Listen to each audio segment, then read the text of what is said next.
lai chu RS hen ha tinge mi tran puian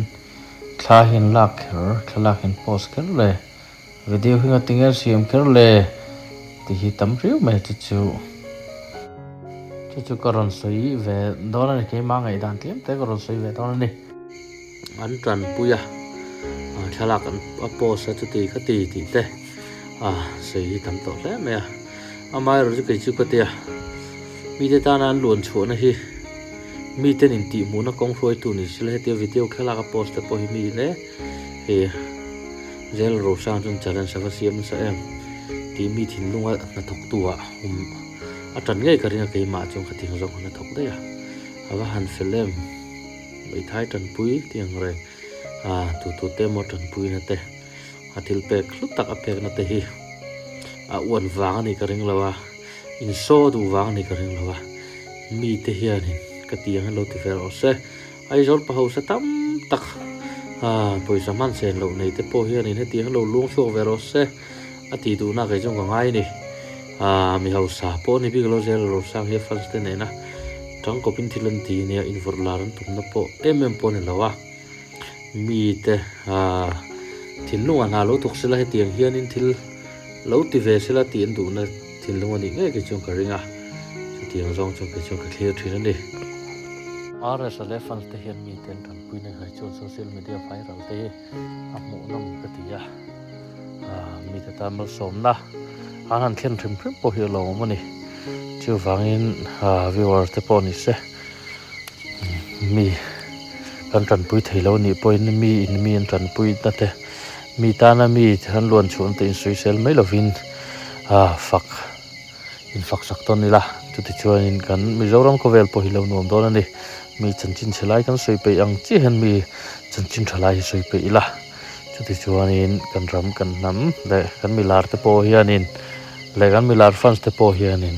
mi te tan luan chu hin chak tu don ani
Ôi, chỗ này không á, chỗ này cái xe mong á,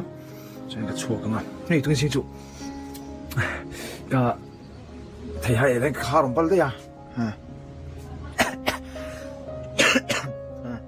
đồng bát đấy mẹ, thà bùi,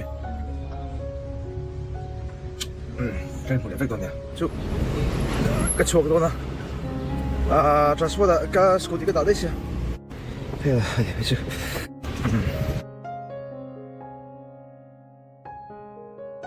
Yêu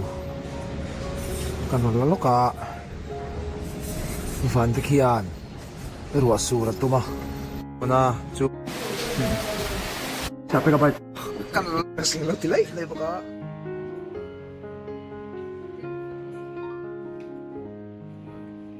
pu Alexa tran pui the pe ke chon ka faka media post ati te ka dem na tam tak ma se ke choni pu Alexa he aruka lo tran pui tu to ma se kan mi hau sa tam tak hian du le alanga pau kon tat pui fer o se poilo an tan pui thei chuan tem na eng ma ka nei lo ni